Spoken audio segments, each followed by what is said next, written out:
Assalamualaikum warahmatullahi wabarakatuh. We are from the group of Government and Society in the late Middle Ages. Before that, let me introduce ourselves. First, my name is Moh Raihan Tri Putra with ID student 233091132.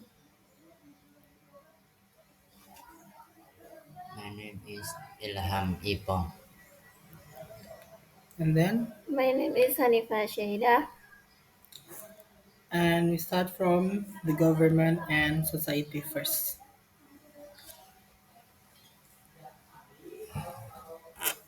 Government and Society. The year one one four 85. 1485 marked the end of the Middle Age in England. There was no reason to think that the new King Henry 7. VII would rule over a country any different from the one ruled over by Richard.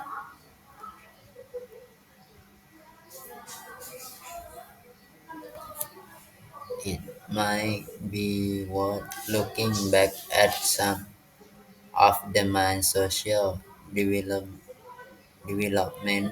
that had taken place in the late Middle Age. Society, society was still based open open rank at the top, where the Earl and other lords below this great lord were next to the gen- gentlemen, were the ordinary freemen of the town. The life of skilled workers were hard, but they did not suffer as much as the unskilled who live in poor and dirty conditions. However, even the condition of the poorest worker in both town country was better than it had been a century early, earlier. During the 14th century, a number of English merchants established trading station factory in different places in Europe. The merchant organis- organization necessary to operate this factory became important at a national level and began to replace the old town school, making sure English merchants could only export through the factory and making sure that price and quality were maintained.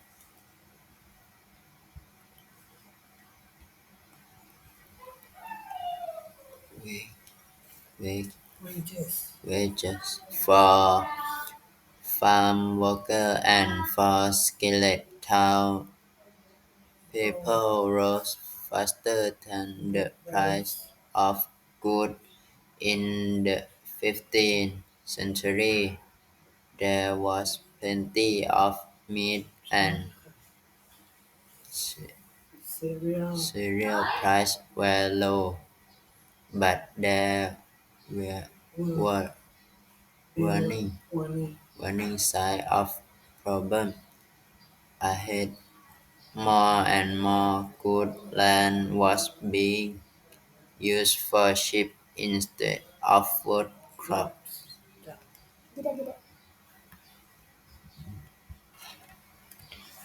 Meanwhile, in the towns, a new middle class was developing. By the 15th century, most merchants were well educated, considered themselves to be the equals of the square gentlemen of the countryside. The lawyers were any class of city people.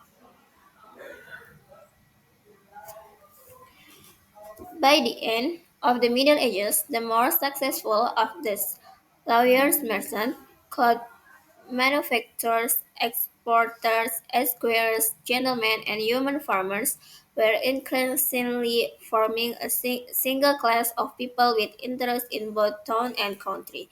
This was also true in Wales and Scotland.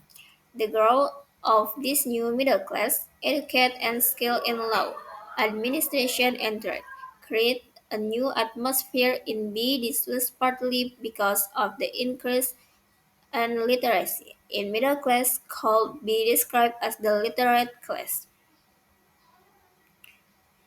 The development of Parliament at this time showed the beginning of a new relationship between the middle class and the king. During the time of Edward III, Reagan Parliament became organized into part, the Lord and the Common, which represent the middle class. Only those commoners with income of 40 shillings or more a year could qualify member of parliament. There are not a lot of people aware that living as a woman in the late Middle Ages was so hard. The church taught that women should obey their husband. It also spurred to different ideas about women. Women should be pure and holy like the Virgin Mary. Women are like if they could not be trusted and were a moral danger to men.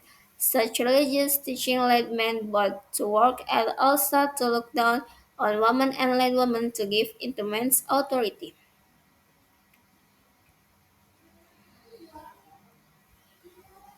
Marriage was the most important event in the life of man and woman, but the decision itself was made by the family, not the couple themselves. This was become by marriage. A family could improve its wealth and social position. Everyone, both rich and poor, married for mainly financial reasons. Once married, a woman had to accept her husband as her master. A disobedient wife was usually beaten. It is unlikely that played much of a part in most marriages. The first duty of every wife was to give her husband children, preferably sons, because so many children died as babies, and because there was little that could be done if a birth went wrong. Producing children was dangerous and exhausting. The wife of a noble had other responsibilities. When her lord was away, she was in charge of the manor and the village lands.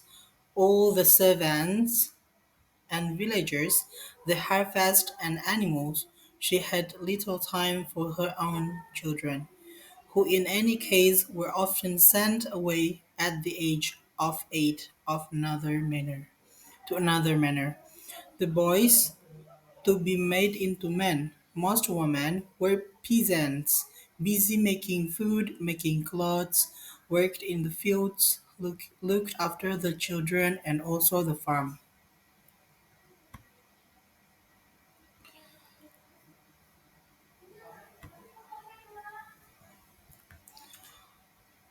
A woman's position improved if her husband died. She could get control of the money her family had given the husband at the time of marriage, usually about one third of his total land wealth. But she had but she might have to marry again. Men wanted her land and it was difficult to look after it without the help of a man. Cultural life and language. In Britain, naturally developed also, in the cities, plays were performed at important religious festivals. They were called mystery plays because of the mysterious nature of events in the Bible. In the larger cities, some guilds made themselves responsible for particular plays, which became traditional yearly events. The language itself was changing. French had been used less by the Norman rulers. During the 13th centuries in the 14th centuries, Edward III had actually forbidden speaking of French in his army. It was a way of making the whole army aware of its Englishness. After the old Anglo-Saxon language continued to be spoken by ordinary people, but was no longer written. By the end of the 14th century, however, English was once again in a written language, because it was being used instead of French by the ruling, literate class but Middle English. The language of the 14th and 15th centuries was very different from Anglo-Saxon. Two writers, above all others, helped in the rebirth of English literature. One was William Langland, a middle 14th century, whose poem Piers Plowman gives a powerful description times in which he lived. The Middle Ages ended with a major technical development. William Caxton's first English printing press, set up in 1476. Caxton had learned the skill of printing in Germany. At first he printed popular books, such as Chaucer's Canterbury Tales and Malory's Morte Jatur. Caxton's printing press was dramatic for his age. More important, just a radio brought information and ideas to the illiterate people of the 20th century. Caxton Press provided books for the newly education